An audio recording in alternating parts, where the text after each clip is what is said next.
You have not heard, Nikki Haley has made some crazy remarks in reference to social media.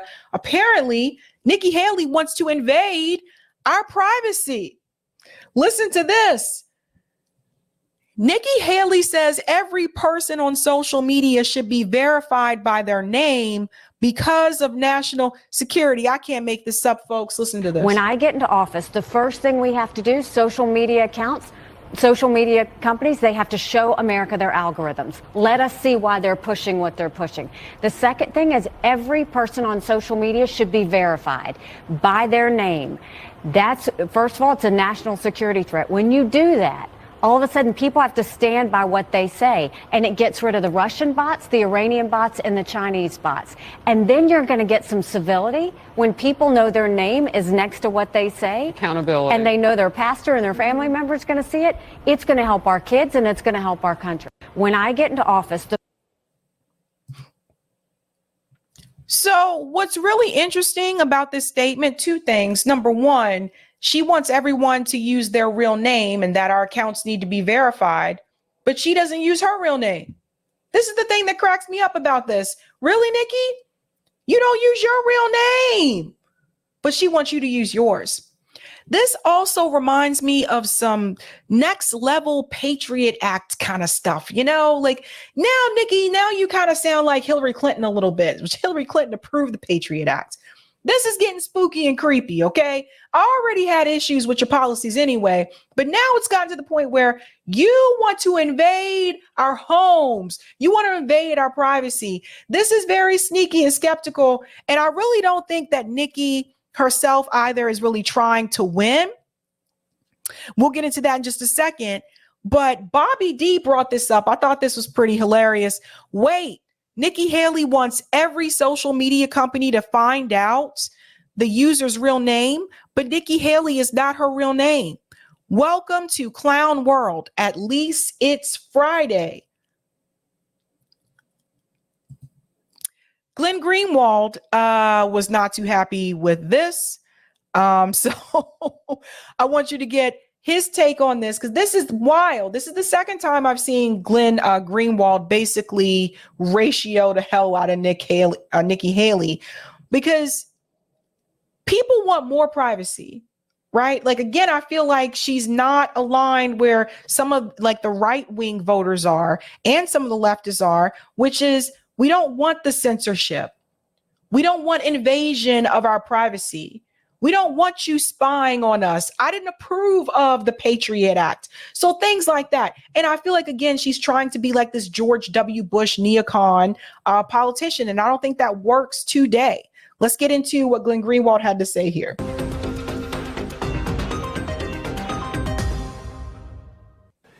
Nikki Haley is somebody that we've been increasingly focused on this program. She, of course, is the former Republican governor, two-term governor of South Carolina, also the former U.S. ambassador to the United Nations, currently seeking the Republican presidential nomination. And the reason we've been focusing on her is severalfold. One is has reasonable polling numbers, at least to the extent that anybody can said to have reasonable polling numbers in a presidential race where one candidate has had a 40 to 45 point national lead for almost a year now. She's also becoming the obvious establishment candidate, the one they intend to pour enormous amounts of money into propping up. That's part of why we're focused on her, but also because she is monstrous. She is a dangerous, fanatical human being. And I know this can seem less important than other things she said. It's not, though, because this came from a place of instinct. I don't think this is a very well thought through policy. I think she went online, or she went on Fox. She kind of let her real self kind of fly. And listen to what she said. And obviously, by the way, the context of this, just like the show we did yesterday, remember we talked about the launching by New York Governor Kathy Hochul, the Democrat from New York, of a new online social media surveillance campaign justified in the name of this narrative that anti-Semitism is so dangerous. I had people right before I went on my show on Twitter telling me that American Jews can't even leave their house. That's how in danger they are in the United States. In the name of that narrative, she was saying, Governor Hochul, that we need to monitor social media more. We need to aggressively seek out people who are posting hateful thoughts and counteract them, reach out to them to correct that behavior, she said. That was the context for Nikki Haley's interview on Fox. There you see the on-screen cryon Ambassador Nikki Haley on the explosion of anti-Semitism. And here's what she said. When I get into office, the first thing we have to do, social media accounts, social media companies, they have to show America their algorithms. Let us see why they're pushing what they're pushing. The second thing is every person on social media should be verified by their name. That's, first of all, it's a national security threat. When you do that, all of a sudden people have to stand by what they say, and it gets rid of the Russian bots, the Iranian bots, and the Chinese bots. And then you're going to get some civility when people know their name is next to what they say. Accountability. And they know their pastor and their family members going to see it. It's going to help our kids, and it's going to help our country. First of all, why would you want like your pastor and your family member and all these other people to see? I'm like, that's what Facebook is for, right? Like, you know, people's parents sometimes might be on Facebook, whatever. But like with Twitter, that's typically not necessarily the case. And Twitter can be a wild show, okay? But I'm just saying, like, why? If I wanted them to know what I was saying or what I felt or whatever, I would just tell them myself. Very weird.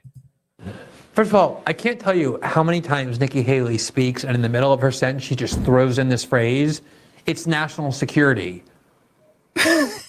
That is already an authoritarian way of thinking about the world. Everything's about security, nothing about rights. Always on the far end of pretending that she's devoted to security, always on the opposite end of where individual rights reside. That's just an authoritarian instinct that she has. But to say that nobody should be able to be on social media unless they're first registered and verified with their identity and have to post under their legal name, I don't think I've ever heard anybody advocate that before. I just want to say something really quickly. Just remember, Nikki Haley also made a lot of money from military contractors. So just remember that. So when we're talking about like national security, that could be what she's aiming for, what she's leaning toward. We'll get into that when we show Candace Owens and Tucker Carlson's comment about the statement that Nikki Haley made. I mean, a lot of people have said who are online, oh, people who are anonymous abuse their anonymity. For sure, that's true. I can't tell you how many repulsive things have been said to me because people hide behind anonymity. There are anonymous websites about me that contain fabrications and forgeries and slander and lies that they're able to do because of anonymity. I understand the cost of anonymity.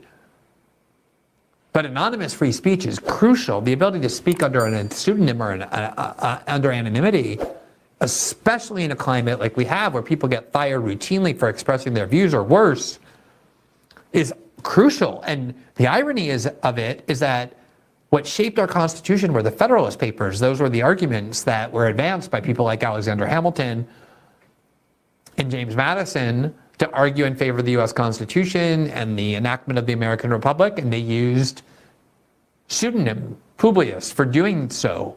They didn't want their real names attached to it for a variety of reasons, including they didn't want the distraction on the personality. Mark Twain wrote under pen names. People have used pseudonyms and anonymity forever. It's a critical part of political speech.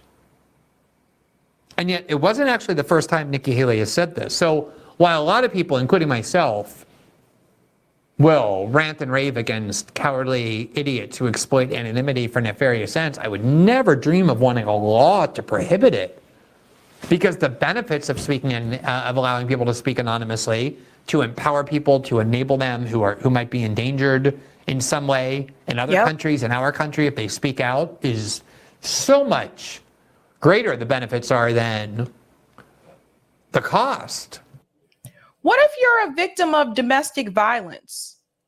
You know, like what if you're a victim of domestic violence and you're using social media, a pseudonym on social media to try to get help to get yourself out of that situation? Just something to think about. Think about this, guys. What if that is your situation? What if you're in witness protection? What if you like these are just things I'm thinking about where you may not want everyone on social media to know your real name. What's next, by the way? If Nikki Haley says that they want to know your real name, are they going to want to see your photo ID next? Is everyone going to have to show a picture of their actual face and not some cute little snuffy puppy or anything like that? Is that next? Are we leaning more towards Minority Report? I wonder about these things sometimes. I wonder about all this surveillance. I don't want everybody like watching what we do and where we are and who we hang out with and where we go. Do you guys? But the first thing I thought about when I heard her say this is I thought about what about victims of domestic violence? And I say this because I saw a movie recently. It was based on a true story where the woman had to do just that. Like she had a fake account on social media so that her husband would not see it and be able to track what she did. But she also had her real account, which she had before they got together in a relationship. But she used that fake account to actually communicate with people and secure like a group of women that she trusted to help her get her out of that situation. Nikki is wild, huh? But she said it before. Here she is on the Ruthless podcast saying it again. Listen to what she said here. They need to verify every single person on their outlet and I want it by name. Because when what about Smug? Does he qualify? I've provided them with my government. If Smug is on your driver's license, then, and look, you can put Smug in parentheses, but I want everybody's name. I want it by name. I want those names attached to people speaking by social media. This created a huge backlash over the last day or so. She was attacked by Ron DeSantis in his campaign. She was attacked by Vivek Ramaswamy in his campaign. She was attacked by most conservatives, to their credit, along with everybody I saw on the liberal left react. I mean, she unified people in disgust and horror. Vivek Ramaswamy was probably low-key like, yes. He was probably like, yes, she's messing up. I love it.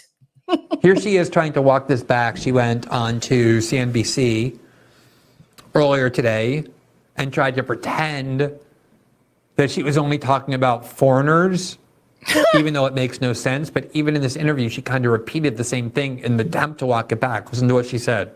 We need our social media companies to verify everybody so that we can get all of those. So you're not really saying that people can't tweet anonymous. I mean, but that's bad enough because you see what it's doing to our kids and bullying and everything else. Do I think life would be more civil if we were able to do that? Yes. It's the same reason why I think doxing, like, you know, you should stand by what you say. But no, like if you can have anonymous, I don't mind anonymous American people having free speech. Okay. What I don't like is anonymous Russians and Chinese and Iranians having free speech. How would the See how she tries to walk it back?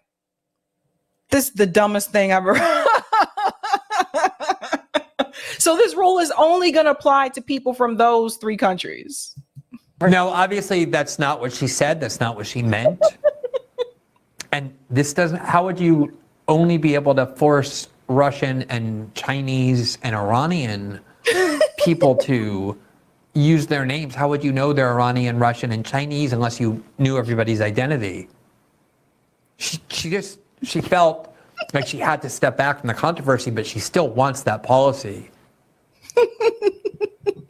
Now, this is not the first time this issue has been raised. There are a lot of states in the United States over the years that have tried to get people to or require people to present their name, to use their name in connection with any political speech. There's all kinds of Supreme Court cases adjudicating the constitutionality of state or local law that has said what Nikki Haley said, which is if you want to be heard, if you want to circulate pamphlets, if you want to circulate political speech, you have to put your name on it. And that, in a sense, and please watch the rest of the video on Glenn's channel, but I want to show you the Tucker Carlson thing as well. This kind of reminds me of a sort of McCarthyism. I say this because when they're trying to collect, I feel like that's just a way for them to collect the names. You know, so if you're tweeting about things that they do not feel is status quo, let's say you're tweeting about things like Free Palestine and you're using a pseudonym on Twitter, it's a way for them to start collecting names and say, round all these people up, just like during the McCarthy era. That's how I kind of look at it. Eric, I'm going to try to pull up that Tucker Carlson thing, which I thought I had it on here. I'm sorry.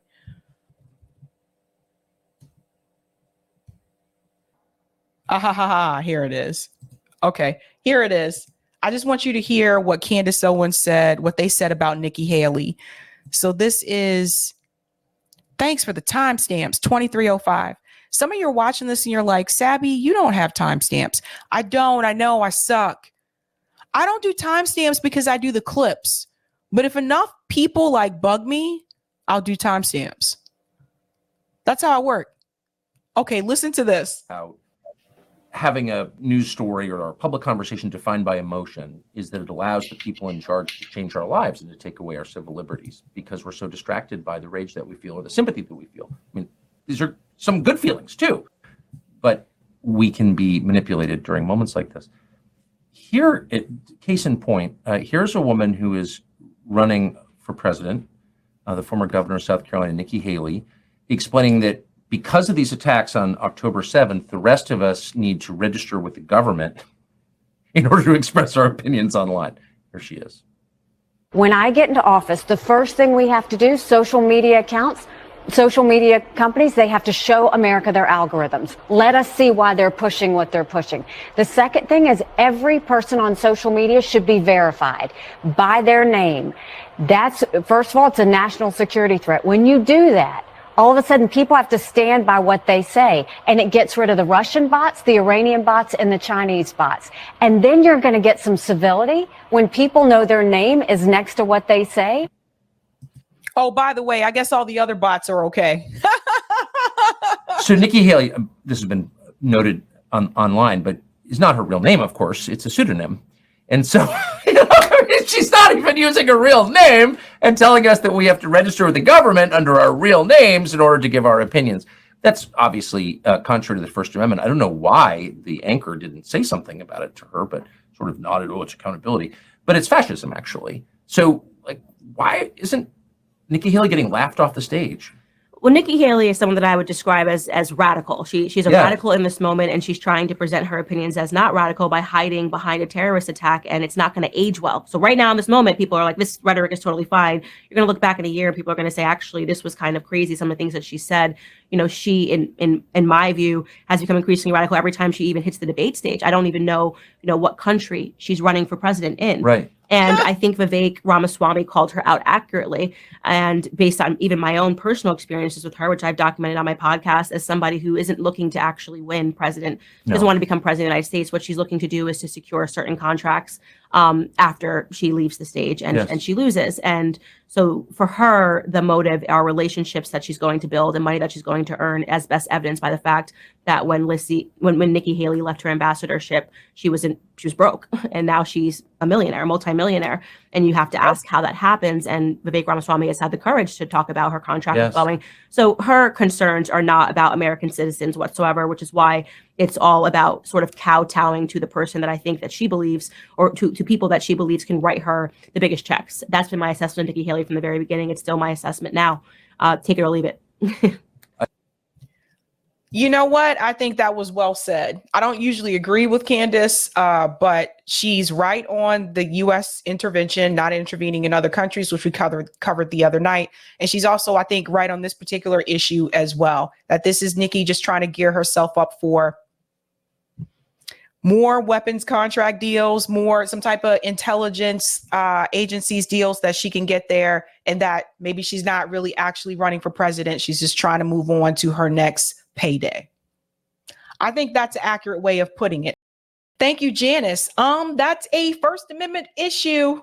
Writers use pseudonyms often to protect themselves. That's right. Marcel says Nikki pushing the dialogue as far as she can. Shout out to the Cats Meow for becoming a Sabby member. Whoop, whoop. Thank you, Baza. Sure thing, Nikki. And all politicians' browser history should be public. In fact, all their electronic activities should be constantly live streamed. That would be a doozy. Thank you, Sparky. Vladimir Lenin's name was a pseudonym.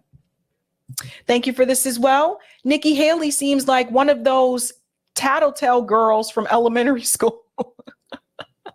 Nikki was a snitch. Thank you for this as well. Nikki almost said China men.